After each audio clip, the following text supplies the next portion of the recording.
Sujud adalah makom kegaiban dari segalanya kecuali Tuhan. Jadi ketika sujud berarti yang lain sudah sirna, benar-benar sirna. Maksudnya eh, yang semua yang segala hal itu sebenarnya gaib.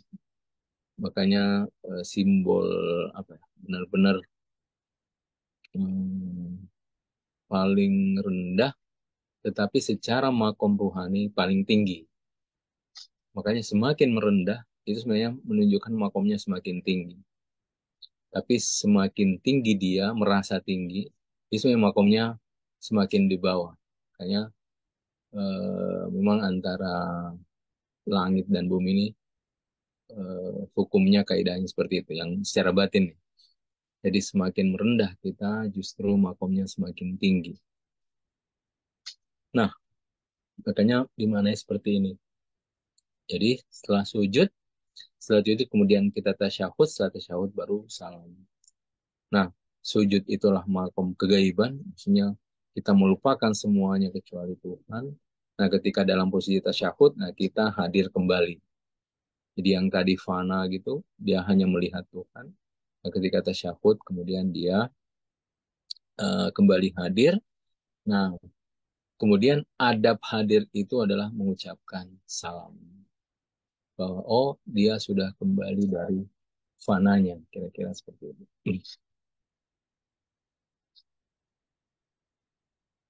Nah, ini hanya tambahan yang, yang pertanyaan kemarin dari Mas Irfan yang sejak awal bertanya tentang pembahasan tahajud. Nah, saya mengutip ayat Al-Quran, "Fatahajjat bihi nafilatan laka asa ayyab'asa rabbuka maqaman mahmuda."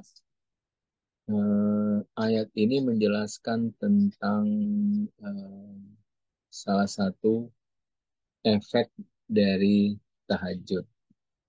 Selanjutnya, nah ini salah satu apa dampak dari sholat tahajud itu adalah manusia akan mendapatkan makoman mahmud. Makom mahmud itulah makom wilayah. Jadi eh, kewalian ini itu didapat dari ketika dia selain melakukan yang wajib, tapi juga khususnya melakukan yang nafilah tadi. Sholat tambahan yang punya posisi penting yang luar biasa. Dan ya tentu tidak mudah bangun tengah malam. Di situ tempat paling enak tidur, gitu. Paling enak bersantai, paling rehat. Nah, kemudian tapi kita harus mesti bangun bermunajat kepada Allah Subhanahu wa taala, tentu dengan penuh kecintaan ya, karena kalau dipaksa juga ya pasti ada efeknya, tetapi beda kalau manusia datang kepada Tuhan di tengah malam, pertengahan malam itu dengan penuh kegairaan, kecintaan, itu pasti sesuatu yang berbeda. Tapi kalau kita datang dengan kondisi yang tidak seperti itu, nah tentu ini ya, apa, efek dalam diri itu pasti berkurang. Meskipun tentu ada efeknya, karena ada seorang sufi menjelaskan, ya, beliau menjelaskan seperti ini bahwa usahakan di pertengahan malam itu kita terjaga. Nah, kalaupun misalnya sangat berat untuk sholat itu, minimal berwudu, lalu kemudian tidur lagi. Kalau memang sangat berat untuk berwudu gitu, minimal dia mengatakan ucapkan salam kepada malaikat gitu. Jadi ada seorang sufi yang menjelaskan, minimal ucapkan salam kepada malaikat yang telah memberi kita kesempatan untuk bangun di tengah malam. Seperti itu. Kan kalau kita kan kadang karena kerja yang luar biasa gitu, kegiatan dari pagi sampai malam, akhirnya kita berat untuk melakukan sholat tahajud gitu. Ya, para sufi ini minimal ya kita mengucapkan salam kepada malaikat yang sudah membangunkan.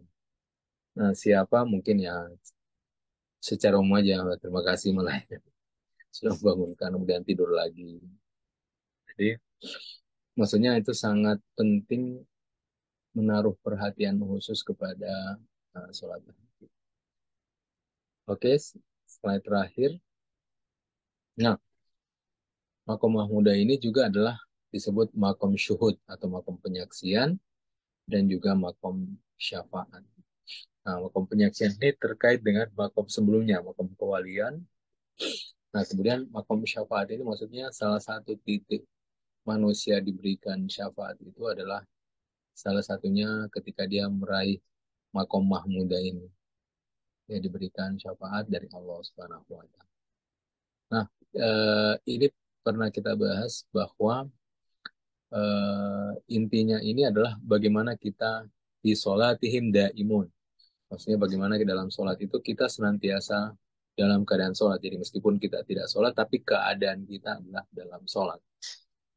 5 kali yang kita lakukan dalam sehari ini adalah untuk mengingatkan kita bahwa sepanjang hari itu kita sholat. Jadi kayak alarm. 5 kali kita lakukan dalam sehari ini seperti alarm.